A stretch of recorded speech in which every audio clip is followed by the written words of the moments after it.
তো সরাসরি সুপ্রিম কোর্টের রায়কে অগ্রাহ্য করছে।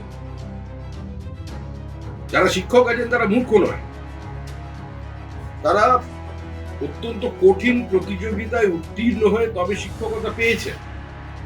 তো এই সাধারণ কথাটা বোঝার মতো তাদের জ্ঞান বুদ্ধি আছে। তারা জানেন তারা এই মাইনেটা ডিসেম্বর মাস পর্যন্ত পাবেন এবং রাজ্য সরকার, পর্ষদ বা শিক্ষামন্ত্রী, মুখ্যমন্ত্রী কেউ টেন্টেড শিক্ষকদের চিহ্নিত করবেন না শুধুমাত্র নিজেদের সীমাহীন লোভ, প্রাতিষ্ঠানিক দুর্নীতিকে আড়াল করার জন্য। কে চাকরি কিনেছে আর কে বেচেছে সেটা তো তারাই বলতে পারে। এটা তো আর কোর্ট বলতে পারবে না, সিবিআই বলতে পারবে। এখন মুখ্যমন্ত্রী যদি কলকাতা হাইকোর্টের রায়, সুপ্রিম কোর্টের রায়কে অমান্য করতে চান, সেটা তো তার ব্যাপার। এবং তিনি এই কথা বলে কিন্তু আরো উত্তেজিত করছেন। এই কথা বলার অর্থটা কি? এই কথা বলার অর্থ হচ্ছে যে তুমি দুর্নীতিমূলক প্রক্রিয়া চাকরি গেছে, তাও তুমি বেতন পাবে। এই টাকাটা কি মুখ্যমন্ত্রীর ঘরের টাকা নাকি এটা তৃণমূল দলের ইলেকট্রাল বন্ডের দুর্নীতির টাকা? জনগণের পয়সা, প্রত্যেকটা পয়সা তার হিসেব দিতে হয় এবং সেই হিসেবটা হবে ন্যায়সঙ্গত। এই টাকার অনুমোদন কে করবে? সুপ্রিম কোর্টের আদেশ থাকা সত্ত্বেও এই টাকা দেয় কে অনুমোদন করবে? সরকারের পয়সা খরচা করে ওরা ইতিমধ্যে সুপ্রিম কোর্টে বহুবার যাতায়াত করেছেন, আরেকবার করবে। এর বাড়িতে কিছু হবে না। সরকারের পয়সা যদি ব্যর্থবাবু নিজের পকেটের পয়সা খরচা হয় তাহলে আর রিভিউ করবো বলতেন না। আর 2 নম্বর হচ্ছে যে হ্যাঁ, এতে লাভ হলো যে পশ্চিমবঙ্গের মানুষ জানতে পারলেন যে রাজ্য সরকার, গোটা রাজ্য সরকারটাই দুর্নীতির সঙ্গে যুক্ত। এটা না হলে মানুষ বুঝতে পারতেন না। প্রত্যেককে যদি মাইনে দেন তাহলে আদালতের নির্দেশ অমান্য করা হয়, সেক্ষেত্রে কন্টেম্পচুয়াস অ্যাক্ট হবে, কন্টেম্প প্রসিডিং ফেস করতে হবে। যে মাইনে দেবে সে জেলে যাবে।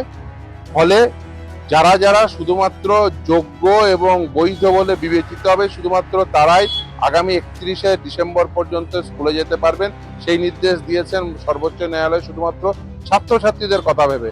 ফলে সেই নির্দেশকে অমান্য করে যদি বলেন যে প্রত্যেককে মাইনে দেব, অর্থাৎ যে সাদা খাতার মাস্টার তাকেও মাইনে দেব, সেটা যদি করে তাহলে যিনি মাইনে দেবেন তিনি জেলে যাবেন।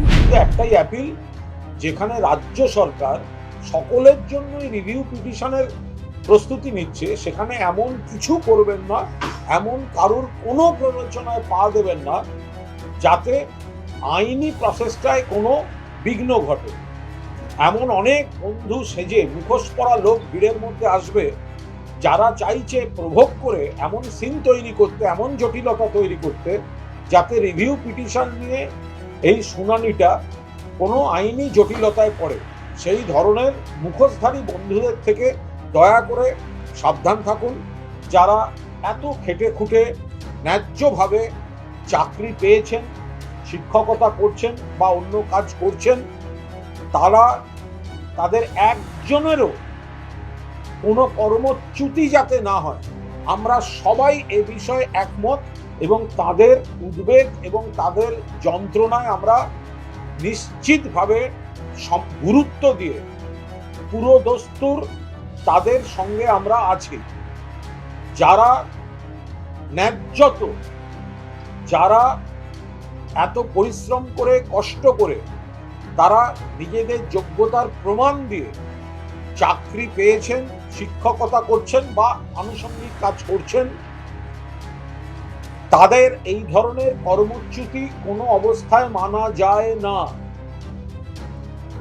ফলে তাদের যে মূল সমস্যা, আর্থিক সমস্যা, সামাজিক সংকট, তাদের যে যন্ত্রণা, এখানে আমরা একমত এবং এইটার থেকে বেরিয়ে আসার জন্য একটা আইনি প্রসেস মাননীয় মুখ্যমন্ত্রী এবং রাজ্য সরকার চালাচ্ছে। ফলে দয়া করে একটু ধৈর্য রাখুন, একটু আস্থা রাখুন মুখ্যমন্ত্রী এবং সরকারের উপর, যাতে রিভিউ পিটিশনটার আইনি প্রসেস অন্য কোনো জটিলতায় পড়ে না যায়।